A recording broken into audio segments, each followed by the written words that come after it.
Recording. Okay, चलो सुनो ध्यान से। तो वैसे तो हमने किया ना वर्क पावर एनर्जी वाला, तो हमारा चैप्टर चल रहा है वर्क पावर एंड एनर्जी, ये वाला टॉपिक चल रहा है हमारा। और इसमें हमने काफी सीख लिया कि वर्क कैसे फाइंड करते हैं। अगर कोई ब्लॉक है, ब्लॉक को किसी टेबल पर रख देंगे नहीं, और उसके ऊपर फोर्स लगाएंगे तो ब्लॉक आगे जाएगा। आगे जाएगा तो कितने फोर्स हो गए वहां पर। चलो 2 मिनट के लिए बताता हूं मैं तुम्हें। मान लो ये कोई सरफेस है, ठीक है भाई। इस सरफेस पर ये कोई ब्लॉक रख दिया, और सरफेस पर ब्लॉक रख दिया, इसके ऊपर कौन से फोर्स, मिनिमम 2 फोर्स तो लगी रहे। कौन कौन सा? एक तो क्या लग रहा है, इसका वेट mg।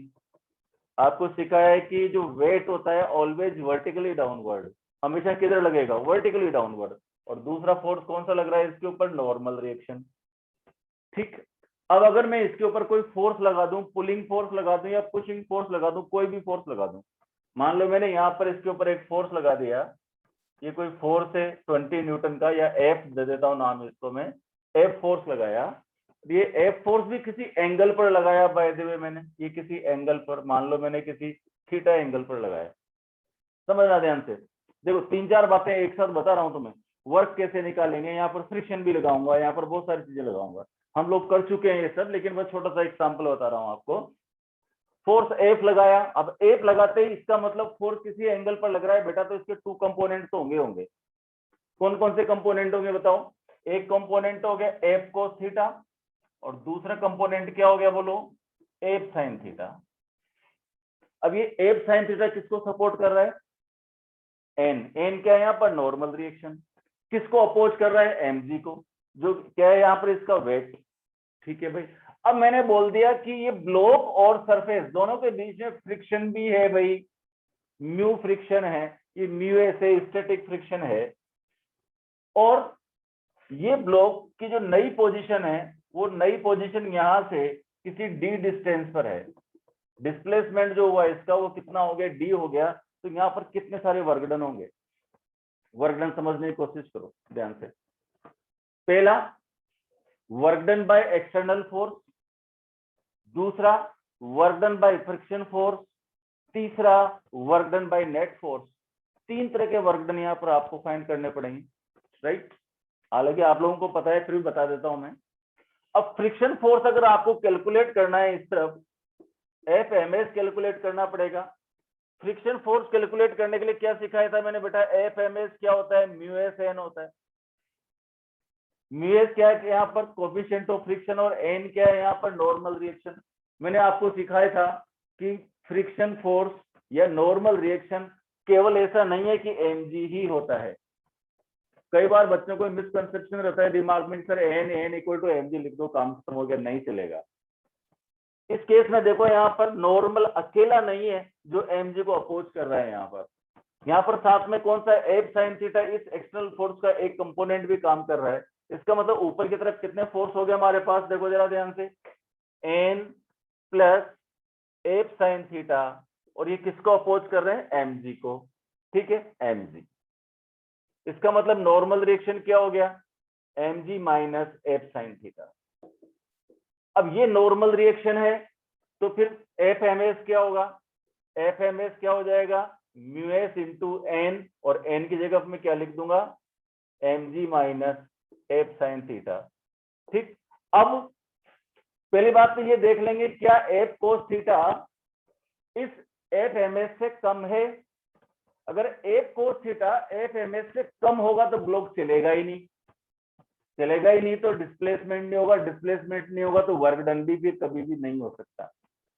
लेकिन अगर ये एफ कोस थीटा इस एफ एम एस से ज्यादा है, तो फिर क्या होगा, ब्लॉक आगे की तरफ मूव करेगा, और फिर अपन वर्क डन निकाल लेंगे, W is equal to F D cos theta. वहां से अपन इसको कैलकुलेट करेंगे, और कैलकुलेट करके तीनों पे वर्क डन निकाल सकते हैं। ये सारी चीजें मैं आप लोगों को वर्क पावर एनर्जी के चैप्टर में सिखा चुका हूं, मतलब वर्क वाले पार्ट में सिखा चुका हूं। आज मैं वर्क को वापस रिपीट नहीं करूंगा, ये छोटा सा केवल एग्जांपल मैंने बताया है। आज मैं रिपीट बताऊंगा आपको कि एनर्जी क्या होती है और एनर्जी कंजर्वेशन कैसे काम करेगा, वो हम सीखेंगे, राइट। चलो ध्यान से सुनो जरा, मेरा डस्टर ये रहा।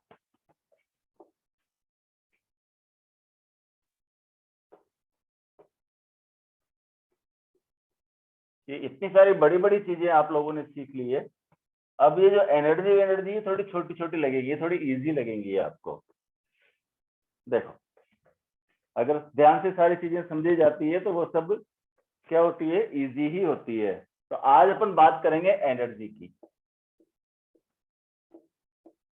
एनर्जी सबने नाम सुन रखा है, हाँ एनर्जी तो जानते हैं सर हम। ठीक है, बहुत सारे तरह की एनर्जी सुनी है। आपको एक बात बता दूं, विशेष बात, ये पूरा यूनिवर्स का मतलब क्या हो गया, सारे सैटेलाइट, सारे प्लेनेट, सारी गैलेक्सीज, सब कुछ मिला करके सब कुछ एनर्जी की कहानी है। आप लोगों ने अगर नाम सुना हो एक साइंटिस्ट का, आइंस्टाइन, तो उसने क्या बोला था, E is equal to MC square. ये सभी बच्चों ने ये वाला फॉर्मूला जरूर देखा होगा, E is equal to MC square. C क्या है यहाँ पर, velocity of light. What is C here, velocity of light, that is 3 into 10⁸ metre per second. ये तो कांस्टेंट है, वेलोसिटी ऑफ लाइट तो चेंज नहीं हो सकता ना किसी भी कीमत पर। अगर ये कांस्टेंट है, इसका मतलब क्या हुआ, E प्रोपोर्शनल टू M। अरे भाई सी अगर मैं हटा देता हूं तो क्या बचता है मेरे पास, E और M। जब कांस्टेंट हटा देंगे तो इक्वल की जगह क्या आ जाता है, हमेशा प्रोपोर्शनल साइन। E क्या है भाई, एनर्जी। M क्या है यहाँ पर, मास। इसका मतलब energy is directly proportional to mass. क्या इसका मतलब ये हुआ कि मास एनर्जी में और एनर्जी मास में कन्वर्ट होती रहती है। और ये सारा का सारा जो यूनिवर्स है इसमें यही होता है। आप सारे एग्जाम्पल उठा के देख लो दुनिया के, उन सब में एनर्जी मास में कन्वर्ट होती है। और मास किस में कन्वर्ट होता है, एनर्जी। मास का मतलब सब्सटेंस। मास का मतलब यहाँ पर ये नहीं कि इसका 5 किलो मास हो गया, नहीं नहीं नहीं। मास का मतलब क्या हो गया, substance. Substance which have some property, which have some inertia property, वो और एनर्जी दोनों एक दूसरे के इक्विवेलेंट होते हैं। एनर्जी मास में कन्वर्ट हो जाती है और मास एनर्जी में कन्वर्ट हो जाती है। ये वाला टॉपिक मैं आपको पढ़ाऊंगा जब मॉडर्न फिजिक्स पढ़ाऊंगा। ठीक है, तो एनर्जी तो और मास ये एक दूसरे को कंपेयर करते हैं, बहुत बड़ी बात है। दूसरी बात सुनो ध्यान से, फिर आती है सर एनर्जी क्या होती है। अच्छा भाई, एनर्जी तो हर चीज ही है। देख, बहुत सारे नाम सुने होंगे आपने, क्या क्या नाम सुने सर, सोलर एनर्जी सुना है, सोलर एनर्जी, मैकेनिकल एनर्जी, और बोलो पोटेंशियल एनर्जी, और बोलो काइनेटिक एनर्जी। और भी होती है क्या, हाँ होती है, हीट एनर्जी। और होती है क्या, केमिकल एनर्जी। और भी होती है क्या, हाँ होती है ना, लाइट एनर्जी। और भी ऐसे 5-7 नाम में लिख सकता हूं, है ना। तो ये सब एनर्जी है। मैं नीचे झुका, मैंने कुछ उठाया, मेरे एनर्जी खर्च होगी। ठीक है, छोटी क्लासेज में हम ये भी बताते हैं मस्कुलर एनर्जी।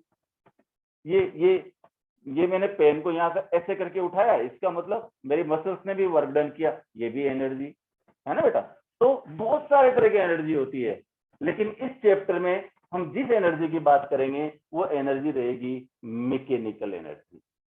बाकी सारी एनर्जी जैसे जैसे अपन आगे बढ़ते जाएंगे बहुत सारे जगह पर काम आएगी। ठीक है, तो आज अपन किसकी बात करेंगे, केवल इस मैकेनिकल एनर्जी की बात करेंगे कि मैकेनिकल एनर्जी क्या है।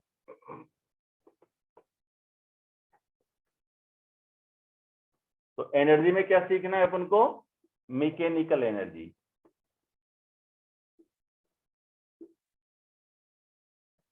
ठीक भाई, अब मैकेनिकल एनर्जी कहां से आएगी, आपको याद हो मैंने सिखाया था वर्क डन। वर्क डन में कौन सा वर्क डन सिखाया था, मैकेनिकल वर्क डन।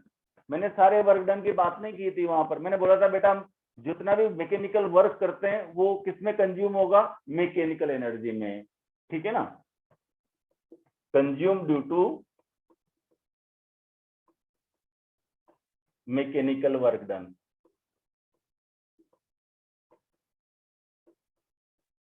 नीट में तो ऐसा क्वेश्चन भी आ जाता है, पता है आपको, नीट में तो ऐसे भी पूछ लेते हैं what is mechanical energy? Due to what? हम क्या बोलेंगे वहां से कि it is consumed due to the mechanical work done. ठीक है ना, मैकेनिकल एनर्जी कहां से आती है अपने पास? मैकेनिकल वर्क डन से। मैकेनिकल वर्क डन तो मैंने बहुत सारा सिखाया है आपको, ठीक है ना, उसी तरह से मैकेनिकल। दूसरी बात सुनो, ये जो मैकेनिकल एनर्जी है ये दो एनर्जी का कॉम्बिनेशन है कि mechanical energy is sum of potential energy and kinetic energy.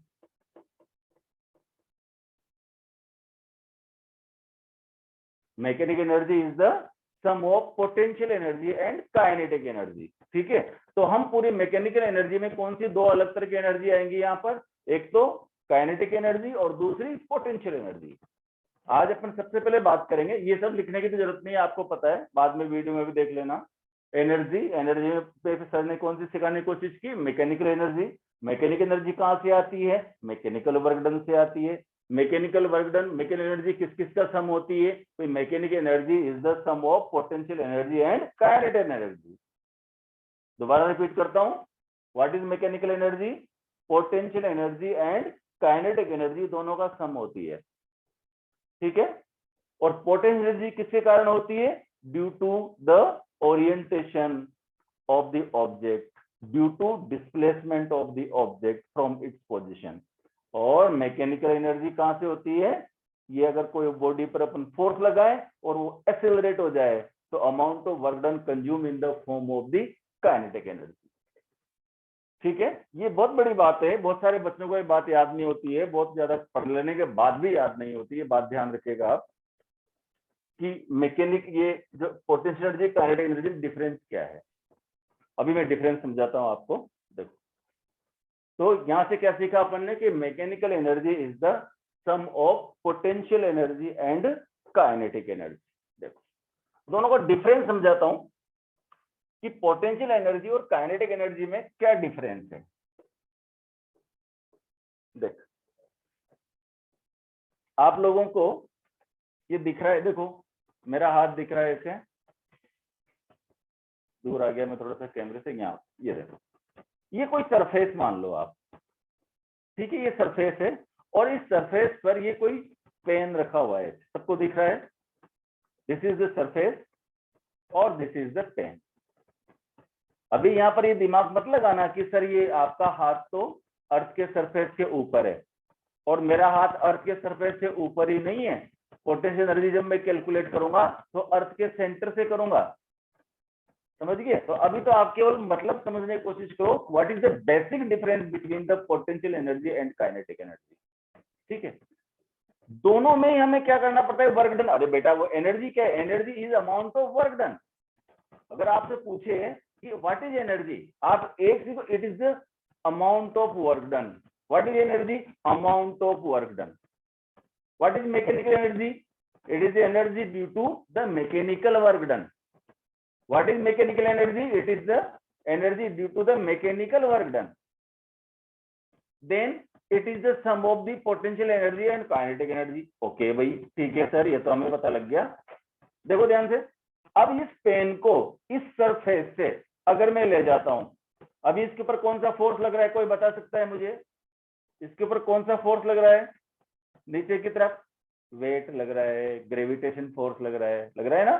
और मैं इसको ले जा रहा हूं ऊपर और ऐसे ले जा रहा हूं, ऐसे ले जा रहा हूं, धीरे धीरे धीरे धीरे धीरे धीरे, है ना। I am working against the gravitational force, slowly slowly वापस रख रहा हूं, धीरे धीरे। देखो, I am working against the gravitational force, slowly slowly.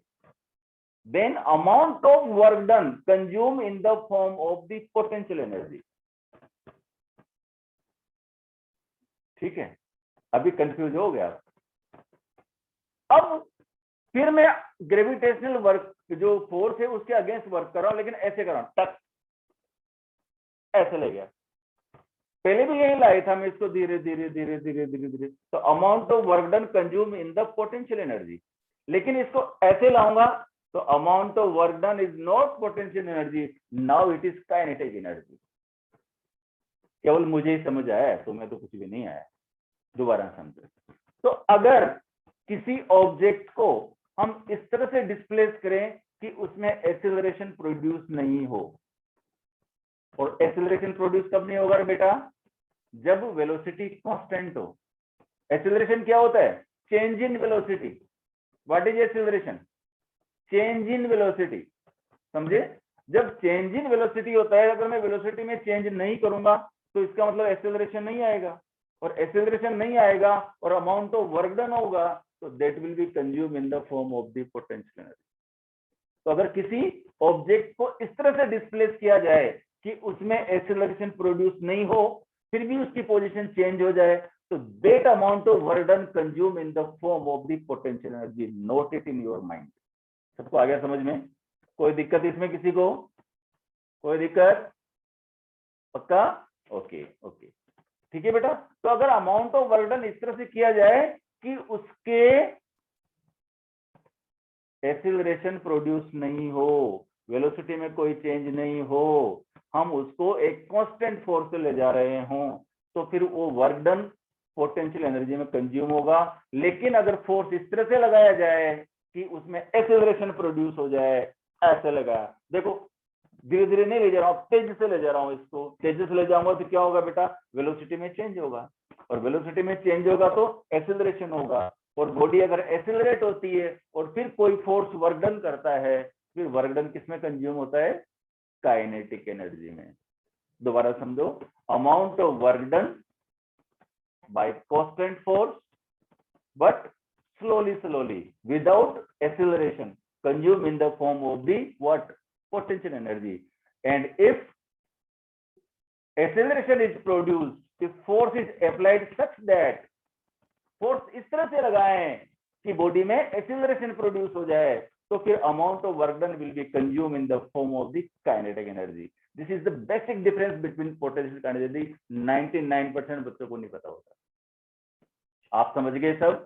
सबको समझ आ गया कि amount of work done without accelerating the body consume in the form of the what? Form of the what? भूल गए? Potential energy. And amount of work done to displace an object, अगर acceleration होता है तो that consume in the form of the kinetic energy. तो आज हम किसकी बात करें? पहले पोटेंशियल एनर्जी की बाद में बात करेंगे, फिर पहले काइनेटिक एनर्जी की बात करेंगे। तो अब हमारा जो टॉपिक हुआ वो हुआ काइनेटिक एनर्जी। और काइनेटिक एनर्जी निकालना तो बहुत आसान हो गया, देखो, है ना बेटा? बहुत आसान हो गया। देखो, जैसे मान लो ये कोई सरफेस है और इस सरफेस पर ये कोई बॉडी रखी है, ठीक है भाई। यहाँ पर अभी जो इसकी वेलोसिटी थी u इज इक्वल टू 0 थी, because it was at rest. जब कोई बॉडी रेस्ट पर होती है तो उसकी इनिशियल वेलोसिटी क्या होती है? 0। When a body is at rest, the initial velocity is 0. So this body of mass m was stable and its velocity was what? 0. Okay. अच्छा, now हमने क्या किया? इसके ऊपर एक फोर्स लगाया F। क्या लगाया इसके ऊपर? हमने फोर्स F लगाया भाई। अब फोर्स F लगाया तो देखो ये बॉडी निश्चित रूप से यहां से चलेगी और एक्सीलरेट होकर के मान लो यहाँ पर आ गई, और एक्सेलरेट होकर के यहाँ पर आ गए। यहाँ इसकी वेलोसिटी होगी v, यहाँ पर इसका u इज इक्वल टू 0 था, यहाँ पर वेलोसिटी होगी v, ठीक है। तो अमाउंट ऑफ वर्क डन आपको फाइंड करना है। काइनेटिक एनर्जी का मतलब क्या हो? काइनेटिक एनर्जी कैसे निकालेंगे? Amount of work done by force. Kinetic energy is equal to amount of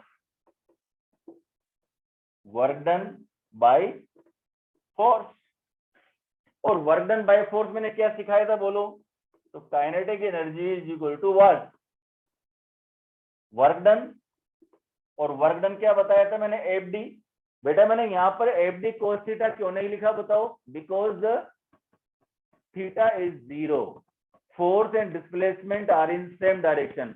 और जब फोर्स और डिस्प्लेसमेंट सेम डायरेक्शन में होते हैं तो एंगल क्या होता है वहां पर?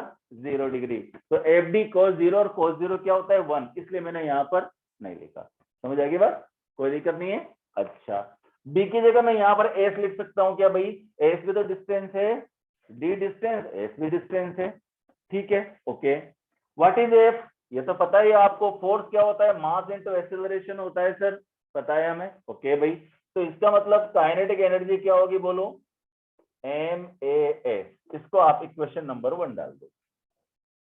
दोबारा समझो, मैंने अभी बताया था कि अगर कोई बॉडी वर्क करती है, बॉडी पर वर्क किया जाता है, फोर्स लगाया जाता है, और अगर वो एक्सीलरेट हो जाती है, उसकी वेलोसिटी में चेंज हो जाता है, तो फिर अमाउंट ऑफ वर्क डन किसमें कंज्यूम होता है, काइनेटिक एनर्जी में। मैंने क्या लिखा कि kinetic energy is equal to amount of work done by force.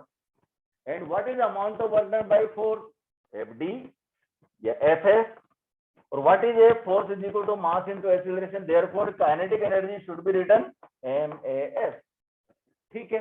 अच्छा भाई देखो काइनेमेटिक्स में आ गए हम यहाँ पर, F is equal to MA कितना हो गया, ये हो गया हमारा वर्क पावर एनर्जी वाला चैप्टर, ये हो गया हमारा कौन सा NLM वाला चैप्टर। अब देखो यहाँ काइनेमेटिक्स और लगा रहा हूं मैं, नहीं ये फटाफट नोट कर लो आप, 1 मिनट का टाइम दे रहा हूँ, नोट कर लो फटाफट, 1 मिनट दूंगा बस, 1 मिनट में नोट करो इसको।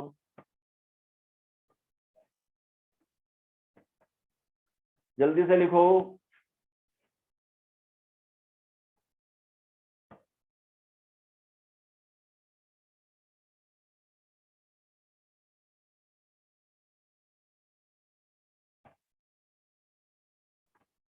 ओके ठीक है, तो हमने अब देखो MAS, आप लोगों ने इक्वेशंस ऑफ मोशन पढ़े हैं, इक्वेशंस ऑफ मोशन में क्या होता है रे बेटा, देखो इधर v square is equal to u square plus 2 times of AS होता है, पक्की बात, क्योंकि बॉडी रेस से स्टार्ट कर ली इसलिए u इज इक्वल टू 0, तो v square is equal to क्या होगा 2AS, तो AS इज इक्वल टू क्या हो जाएगा v स्क्वायर बाई 2।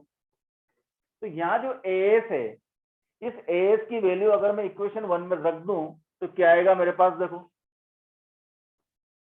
क्या आएगा, देखो kinetic energy is equal to M V square by 2, और kinetic energy is equal to half of M V square, ये तो आपने 3rd क्लास 4th क्लास में भी पढ़ा होगा,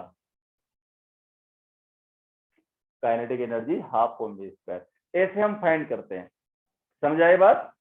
अच्छा भाई, अब मान लो मैं यहाँ पर पोटेंशियल एनर्जी को करता तो फिर मुझे एक्सेलरेशन नहीं लाना पड़ता, यहाँ पर मैं एक्सेलरेशन ले आया हूँ, एक्सेलरेशन ले आया, इसका मतलब ये अमाउंट ऑफ वर्क डन किसमें कंज्यूम होना चाहिए, काइनेटिक एनर्जी में कंज्यूम होना चाहिए, ठीक है ना, समझ आ गई बात सबको, पक्का। तो this is the expression for the kinetic energy, दोबारा समझ लो, if force is applied such that there is no acceleration in the body, then amount of work done by force consumed in the form of the potential energy. But if force is applied on stable body such that it gets accelerated, इसमें acceleration produce हो जाए, then amount of work done by that force consumed in the form of kinetic energy, जो आपने सीखा यहाँ पर, समझ आ गया, फटाफट नोट कर लो 1 सेकंड में।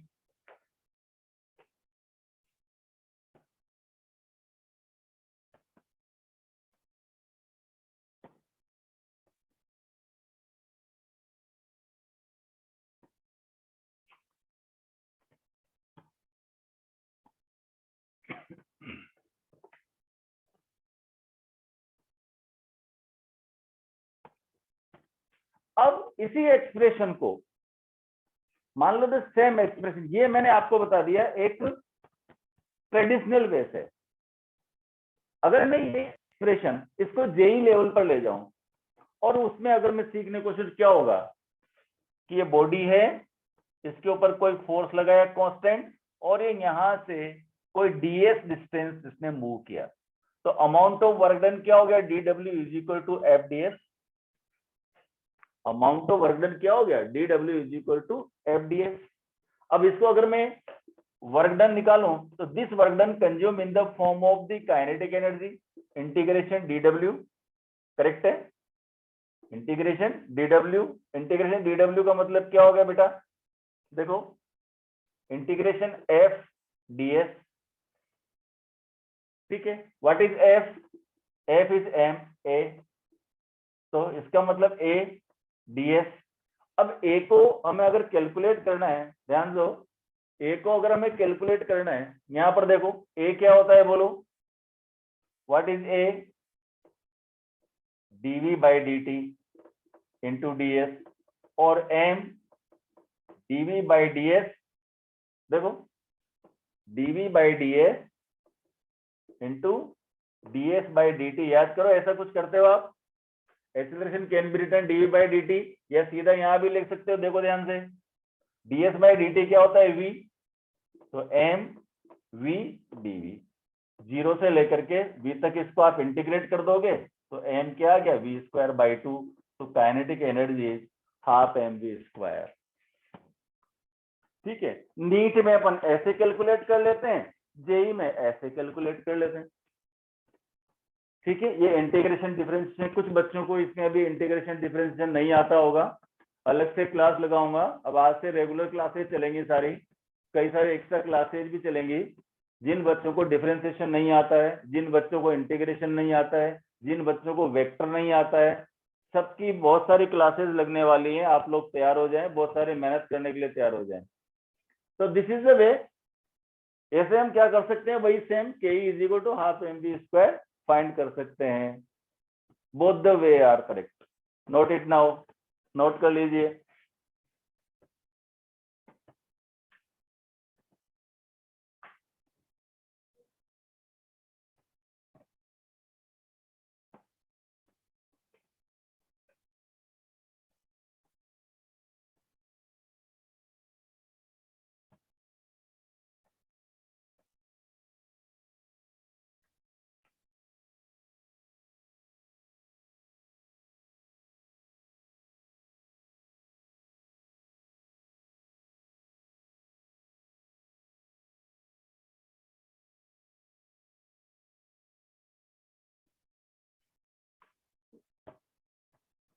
ओके बेटा,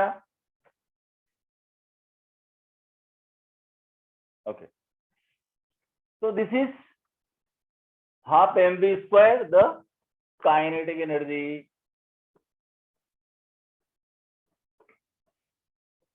काइनेटिक एनर्जी पर बेस्ड एक बहुत अच्छा टॉपिक है, उस टॉपिक को बोलते हैं हम वर्क एनर्जी थ्योरम।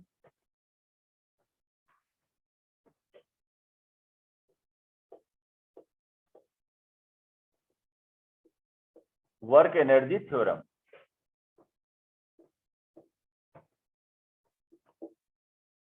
बहुत इंपॉर्टेंट है, नीट में इस पर बेस्ड बहुत सारे क्वेश्चंस भी आते हैं वर्क एनर्जी थ्योरम के ऊपर। मुझे लगता है इसका मीटिंग का टाइम हो गया है, हम इसको कल डिस्कस करेंगे। और कल से याद रखिए, इस बैच की भी 2 मीटिंग्स होंगी। जैसे एक मीटिंग खत्म होगी, आपको 5 मिनट का ब्रेक मिलेगा, फिर दोबारा लिंक आ जाएगा आपके पास, फिर वापस उसी लिंक को आपको देखना है। तो आपकी जो क्लास है थोड़ी सी लंबी हुआ करेगी कल से, ठीक है। तो पिछला इस क्लास में जितने बच्चे हैं वो सब क्या करेंगे, अपना वर्क एनर्जी वाला जो पोर्शन, वर्क वाला जो पोर्शन मैंने पढ़ा है उसको एक बार रिवाइज कर लें। कोई दिक्कत हो तो कल पूछ लें। कल मैं वर्क एनर्जी थ्योरम पढ़ाऊंगा और इसके ऊपर बेस्ड न्यूमेरिकल और कॉन्सेप्शनल क्वेश्चंस में कराने वाला हूँ। So goodbye for today, ठीक है।